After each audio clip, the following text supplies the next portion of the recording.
They love her when she is submissive, when she is sensual, when she is fine. But they hate her when she expresses what is on the feminine mind. Living in this place that I call I, this world that I call mine. My world is so precious, it's so sacred. Anybody try to infiltrate gets erased and replaced with beautiful vibration, healing and peace. You offer me separation, you offer me self-degradation. You want to replace my peace with confusion. Want me not to love myself. You thrive when I'm deluded. You are tuned into the feminine mind. You are watching the first episode of the feminine mind, formerly known as Afro-Ballet. Welcome back if you are a subscriber, and welcome to all who are here for the first time. My name is Linnea, and the feminine mind is a place where I share things related to all aspects of my experience. In this podcast, I will be starting a conversation about patriarchy, the male-centered woman, the pivotal role they play in women's own self-abuse, and the inevitable abuse extended to other women and children of both genders. During my last podcast, Please Don't Call Me Sis, Toxic Femininity and Crab in a Barrel Syndrome, I questioned the toxic behaviors of a highlighted group of women and asked why so many women display treachery towards other women and oftentimes their own children. As focused as I was on the immediate topic, I barely connected this behavior with the toxic femininity that is one of the major themes in my Life After Death series, where among other stories, I break down how my Jamaican grandmother encouraged and often initiated the domestic abuse of her own children at the hands of their violent father, and how my Jamaican mother has quite stereotypically spent a lifetime defending her son, who has been known as a serial SA offender since his teens.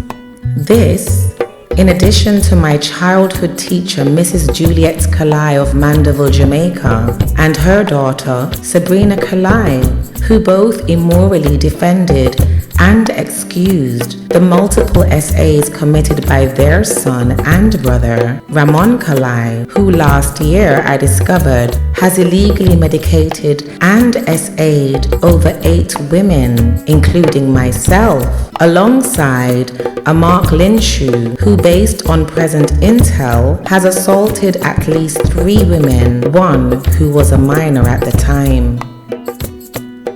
Last year May, while I was campaigning prior to the release of the Life After Death series, I was invited to speak about it on the YouTube channel of a woman called Denise Afua Rose, as featured in Please Don't Call Me Sis, and my experience with the ex-con Afua Rose when ego eclipses mission.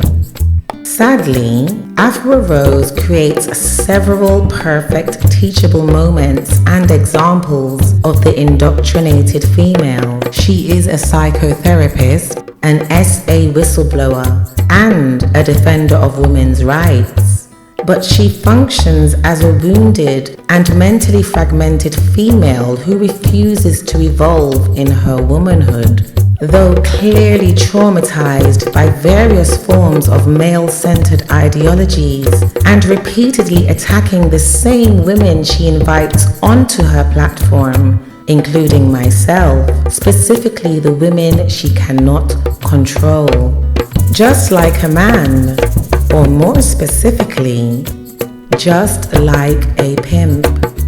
She wants women to invest in her and her interests solely, to the abandonment of self, in order to facilitate her ego-driven need to be seen, in her own words, as being impactful, not understanding that women are impactful simply through existing. We are enough, and seeking to create impact that is fueled by ignorance of self, unhealed and unacknowledged traumas, and a void-filling desire for fame can only lead to disaster.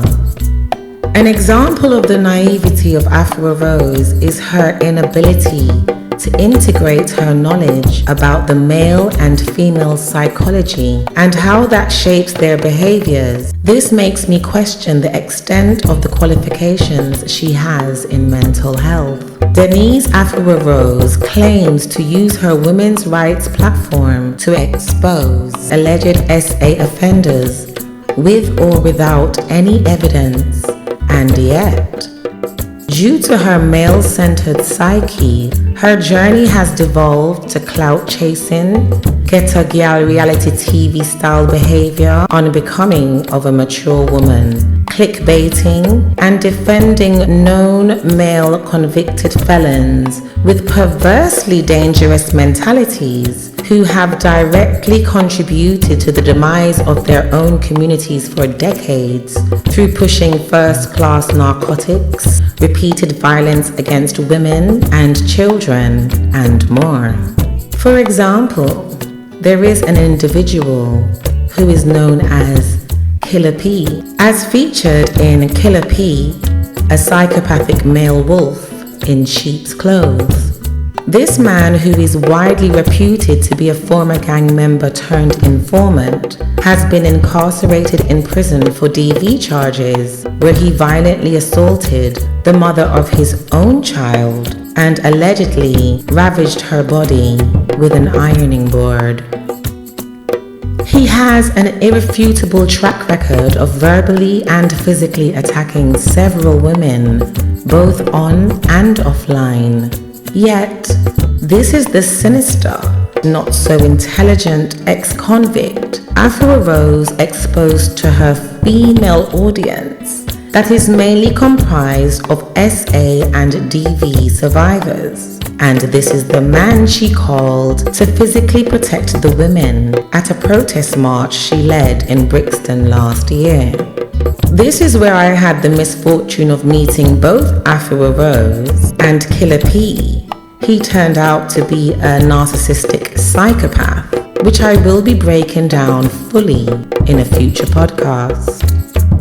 But how does a self-claimed women's rights activist and mental health professional end up forming an unprovoked but predictable alliance with Killa P, aka the Pussycat, to attack me, my womanhood, my family, my achievements, my freedom to dress how I choose, my appearance, and let's just say my entire existence?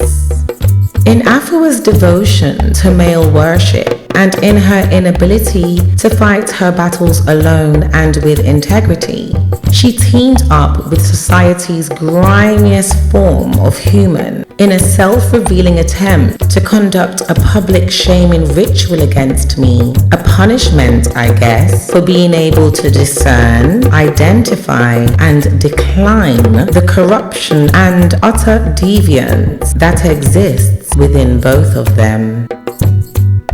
Denise Afua Rose, a 54-year-old grandmother, is raising her last child, a female adolescent, and is a proudly convicted narcotics mule. She garners support from an audience who appear to lack the ability to think critically or to analyze how self-debasing and juvenile her conduct and communications are. She and her audience have no true interest in healing and are focused on revenge against males, as opposed to the freedom, healing, and elevation of women.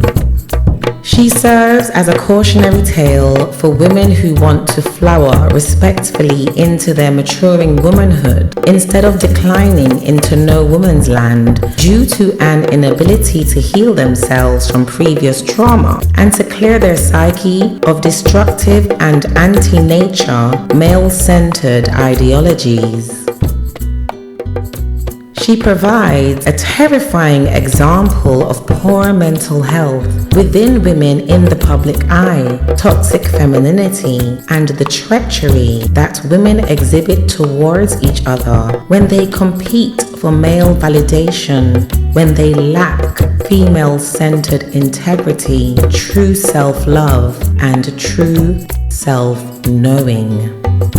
These women I have spoken of are all of Jamaican Caribbean heritage. They embody the toxic femininity that I have seen destroy countless women, men, both in Jamaica and the UK. Jamaica has a disproportionate level of SA against women and children, femicide, incest, and paedophilia. Having lived both in Jamaica and the UK while traveling to the USA several times, I can see these issues are still prevalent in Jamaican and Caribbean communities, both at home and abroad. However, these issues affect women and children of every race, color, and creed all over this planet. These issues affect men too. Although I am naturally more informed about my immediate and extended heritage, I have always explained that throughout my life journey, I have interacted with, befriended, and worked with women of all ages, races, religions, and ethnicities.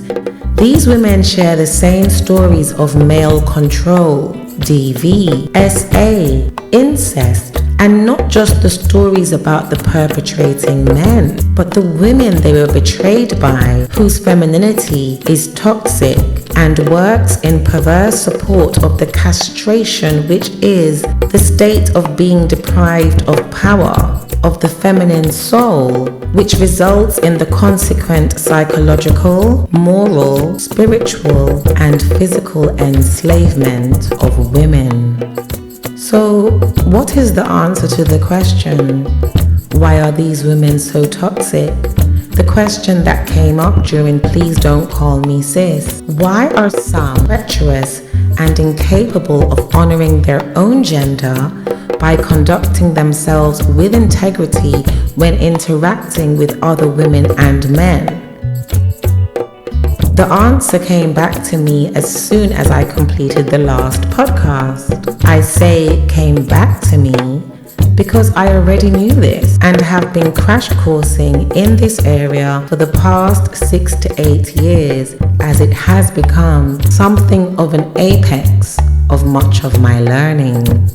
I was forced to awake to the reality of this path of awareness in 2017 when the Grenfell Tower in West London tragically went up in flames, and after kickstarting a donation drive and healing zone, a certain male called Niles Hailstone with pre-established political motivations demonstrated to me what lengths men and the patriarchy ruled will go to in every attempt to control women, to exploit their thoughts and creations, and to attempt to abuse them when they are unable to use and possess them in the way they desire, which usually isn't in accordance with the wellness of the woman, because ultimately it is desired that she will be a slave to his needs and his ego, not a considered equal, and definitely not a superior creator. The answer, as implied by the video title, is patriarchy.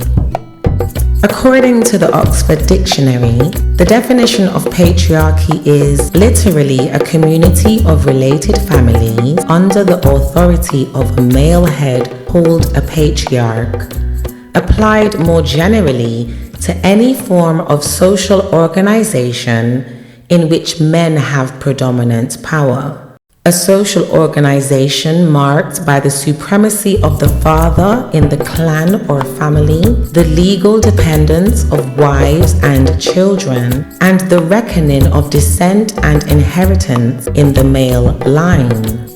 A system of society or government in which men hold the power and women are largely excluded from it. Patriarchy assaults and makes perverse the consciousness and realities of those who are conditioned by it, and that includes not only men, but a high volume of oblivious or decidedly male-centered women. Women can be male-centered spiritually, mentally, physically, and emotionally. Male-centered and conduits of an anti-nature, anti-woman philosophy that conditions women into submission and servitude instead of leadership and freedom, where they are conditioned to operate at a reduced level and not only to support, invest in, and defend males, even if at their own peril, but with respect. To also practice male-centered religions, where the worship of male deities castrates their ability to see their own womanhood in its fullness and supremacy from a cellular to a mental level. As patriarchy is anti-female, it is inevitably also anti-nature. A male-centered woman is not a natural phenomenon. It is a condition one has to identify and free themselves from in order to be pro-nature and truly pro-woman. When a woman is a victim or a survivor of patriarchy, she fundamentally doesn't understand who she is. She is conditioned into competition against other women. She becomes a pick-me, as she wants to be adored as a superior amongst other women. She practices, knowingly or unknowingly, phallus worship, spiritually through religion, mentally through the lack of information on who she is and why she isn't supposed to worship the phallus above her own feminine being, socially and physically, through being conditioned to place the sexual, social, and economic needs of the male above her own, and to honor and protect the male even when he displays behaviors of narcissism, sociopathy, psychopathy, abuse, control, violence, deception, sexual deviance, and even homicidal tendencies.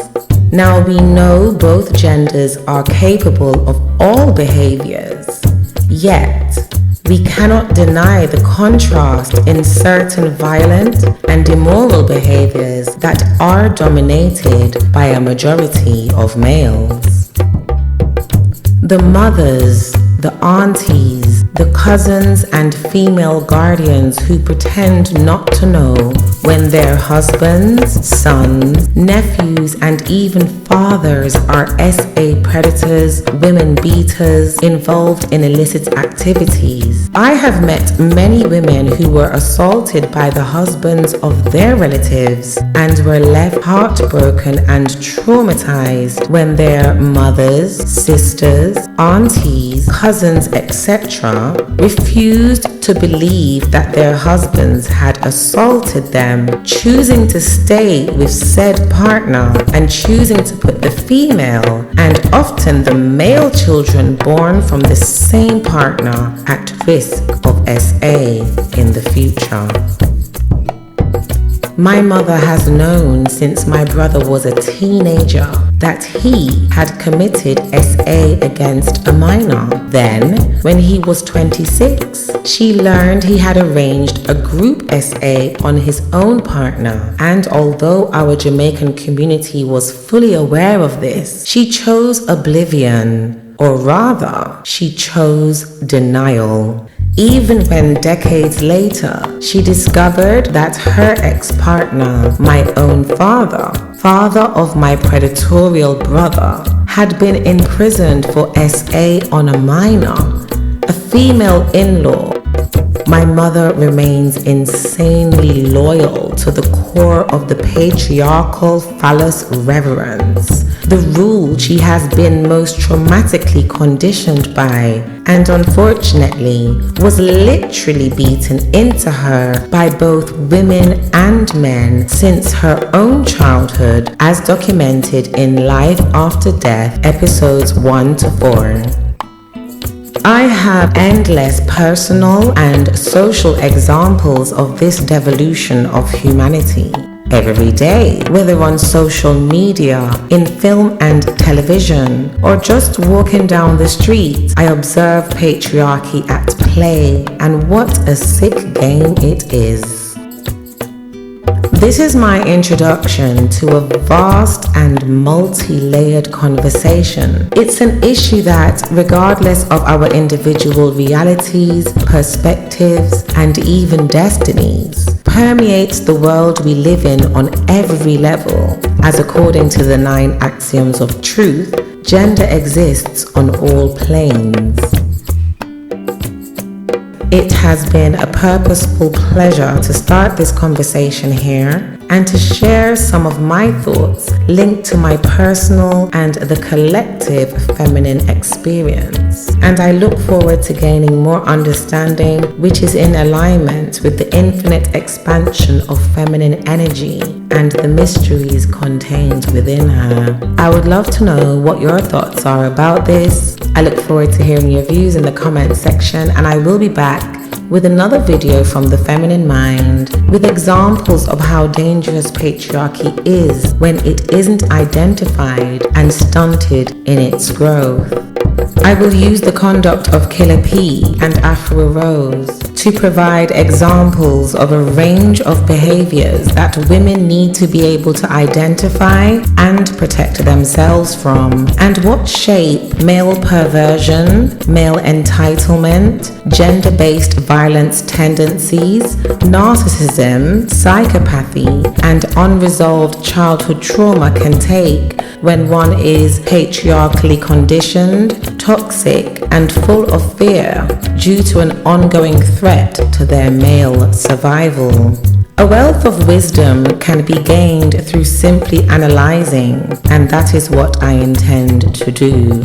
I will also briefly explore the question, what came first, patriarchy or white supremacy? And I welcome your views on this in the comments under this video so we can explore them next week. My name is Linnea.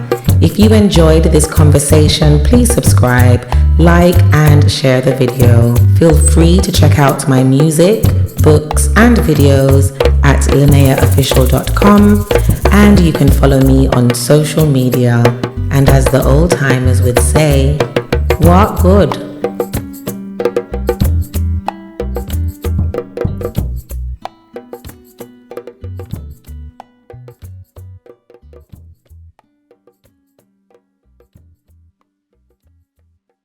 Living in this place that I call I, this world that I call mine. My world is so precious, it's so sacred. Anybody try to infiltrate gets erased and replaced with beautiful vibrations, healing and peace. You offer me sufferation, you offer me self-degradation. You want to replace my peace with confusion. Want me not to love myself. You thrive when I'm deluded. You offer me self-destruction. You give me poisons and the instructions. You give me false images to distort my vision. It's like a death on a mission to destroy my vibration. Surround me with foes, but my ancestors, they see they know.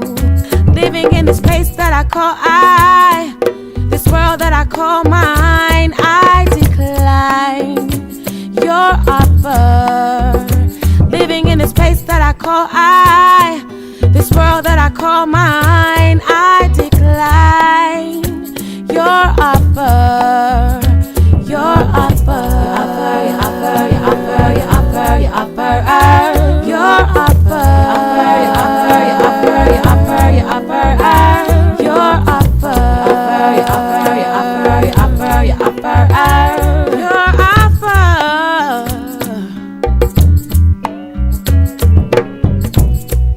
I offer me beautification. I offer me freedom. I give myself healing. I give my life meaning. I know that I am here for a beautiful reason. I offer me self-love. I offer me rainbow. I know I am blessed and I know I am worthy. So I reject everything that you come and offer to me. Living in this place that I call I, this world that I call mine, I decline your offer. Living in this place that I call I, this world that I call mine, I decline your offer. Your offer. Your offer. Your offer.